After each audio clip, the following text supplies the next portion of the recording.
Welcome to the Travis Masterbone podcast. I am your host, Travis Masterbone, and we are going to be talking some shit to impact your life. This is episode 2, titled Napoleon Hill and Sex Transmutation. Napoleon Hill, if you are in the self-help sector, this is a very familiar name. He is famous for his book, one of the best-selling self-help books titled Think and Grow Rich. It has influenced my life. It has influenced the lives of probably millions of people. It is a great book. I highly recommend it. And today we are going to tackle a specific chapter, chapter 11, titled Sex Transmutation. And I discovered this book years ago. I would probably say about 10 years ago. And I remember distinctively coming across this chapter, giving it a quick skim. And I thought it was boring, and I didn't quite understand it. But a coinkydink that some of his content somehow, some way popped up on my Instagram feed. Very weird, but I moved forward. And I decided to listen to this chapter again. And it just happens to be so relevant right now in my life, dealing with relationships, sex, and my overall drive in improving myself and accomplishing goals. The entire book is about just visualizing who you want to be and how to get there in some very practical ways, but a lot of visualize to materialize woo-ha stuff like, wow, I put it on my dream board and I got the same exact thing that was on my dream board because I just thought of it. So there's definitely some things I could criticize about the book, but for the most part, this chapter in particular, I'm going to do my best to define it and extrapolate on some of the key principles that he talks about and relate it to my life. And of course, like I said in the beginning of the episode, it's all with the sole intent of potentially impacting your life as well. Maybe you can relate, and maybe it can assist you on some of the endeavors in your life. So where do we start? I would say, why don't we just try to define what the hell this means? What is transmutation? We are not talking about transgenderism in this episode. FYI, I am steering away from politics moving forward, but transmute, the meaning of the word, the transfer or changing of one element or form of energy to another. And I'm going to tackle this twofold. The overindulgence aspect, and then utilizing sexual desire to specifically around one specific woman to try and accomplish your goals, right? Self-restraining from overindulgence, highlighting the consequences of that, but then also looking at the benefits of harnessing your sexual desires. And I feel like I'm preaching to the choir.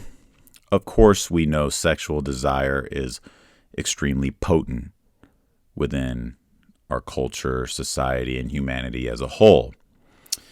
It is everything. Everything revolves around us reproducing. And it varies from individual to individual. It is relative on what we think a good woman is, what women think is a good man. And there's just so many aspects to it when it comes to money and in a situation of fight or flight and a myriad of reasons on why someone would reproduce with someone, a lot of primal, biological, genetic components involved with it. And as our society tends to change, Napoleon Hill highlights, and this was written years ago, so I could only imagine what he thinks about the hookup culture and technology and dating apps today. But he was highlighting and showing, because of the educational system and where our culture is shifting, that sex has become viewed as nothing more than just like a physical act within our society. And we're leaving behind the powerful emotional aspects of it. And we are also undermining the powers of it and how it could be transmuted and harnessed, at least for men, to something more productive in their lives and society. He uses the word quote unquote genius, how it stimulates creative ability and moves someone from a mediocre to a genius type of individual. So it's very interesting. All theories here, he does claim that he has done studies in regards to analyzing thousands of men. And so predominantly we're going to focus on men here. He has 3 constructive potentialities of the emotional aspects of sex, which is the push to the side aspect within our society. And so the first one, which we already mentioned, is reproduction, the perpetuation of mankind. The second one is the maintenance of health as a therapeutic agent. He doesn't talk much about this in this chapter, but does list it as one of the constructive potentialities. And the third one, which is what we're diving into today, is the transformation of mediocre to genius through sex transmutation. So he defines sex transmutation as the switching of the mind of thoughts of physical expression to thoughts of other nature. And again, sex desire is the most potent and powerful of all human desires. You remove the sex glands in a man or a beast, you removed the major source of action. Castrate a bull, it becomes as docile as a cow. And this is the same phenomenon when it comes to females as well. And so with men and the power of sex, I mean, they will risk it all for their life and their reputation in a positive and negative way.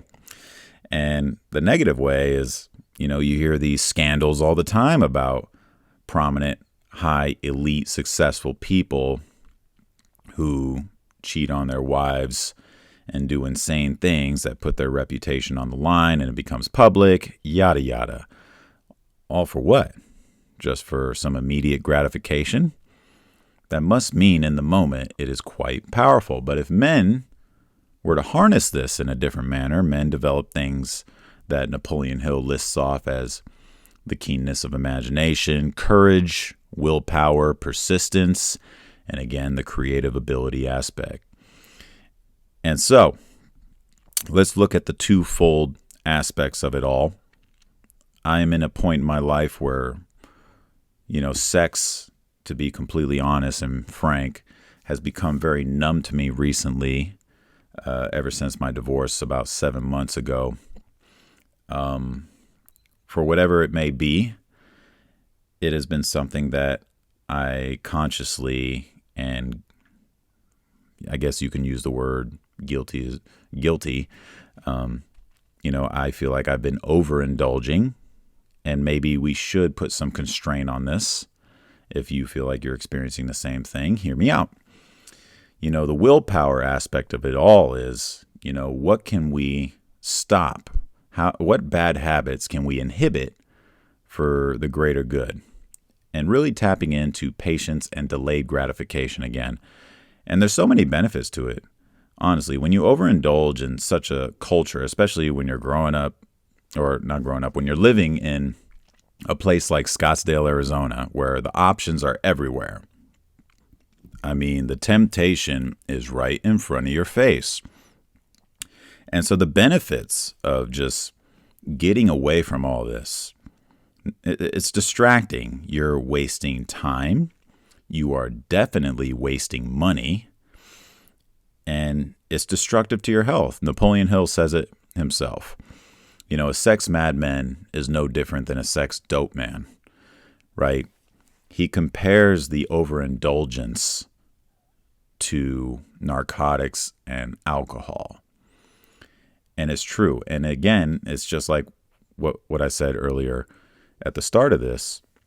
We are treating the physical act so nonchalantly and really undermining the emotional toll that it could put onto us. And so with all of that being, consequences of overindulgence, the main one is that we are not harnessing this sexual energy towards something more productive, like improving yourself, which in turn will improve society. We're not transmuting it efficiently. We're not transmuting it at all. We're just indulging in a very, very destructive manner. And it really does devalue who you are, in my opinion. It doesn't matter if you're a man or a woman. It seems like basic economics. Things are only as valuable depending on their scarcity. And if everyone could get into it, and if everyone can get it, then it doesn't become as valuable. And so we got to think about that when it comes to being a hoe on the weekend.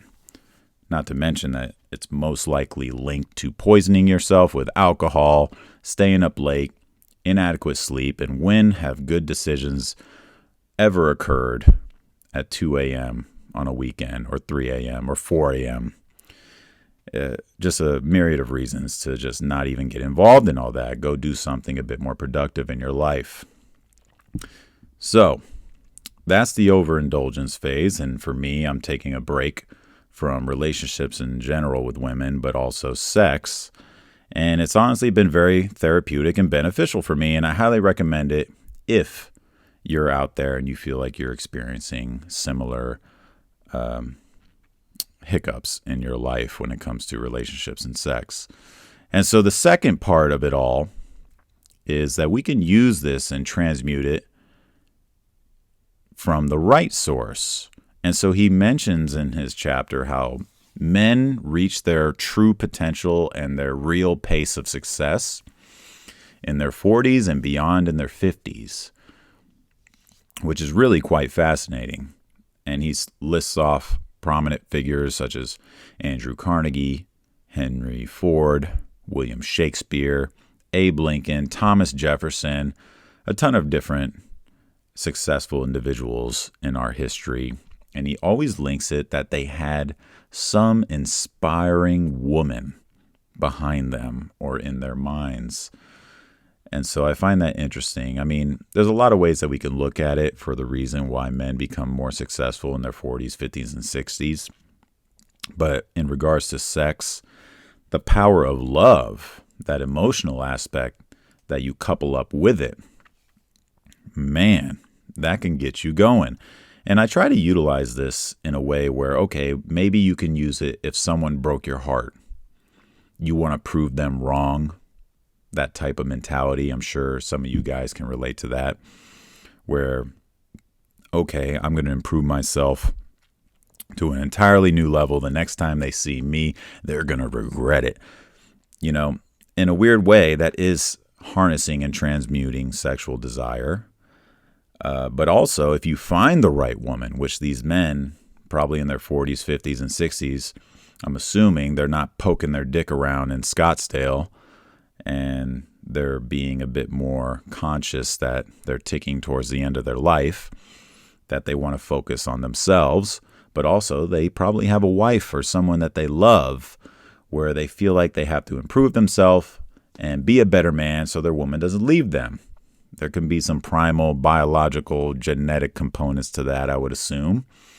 But for the most part, this again is how you can harness that energy and do something beneficial and productive for yourself and again for society. And so, you know, these are the things that I kind of take away from this chapter. I highly recommend that you take a dive in it.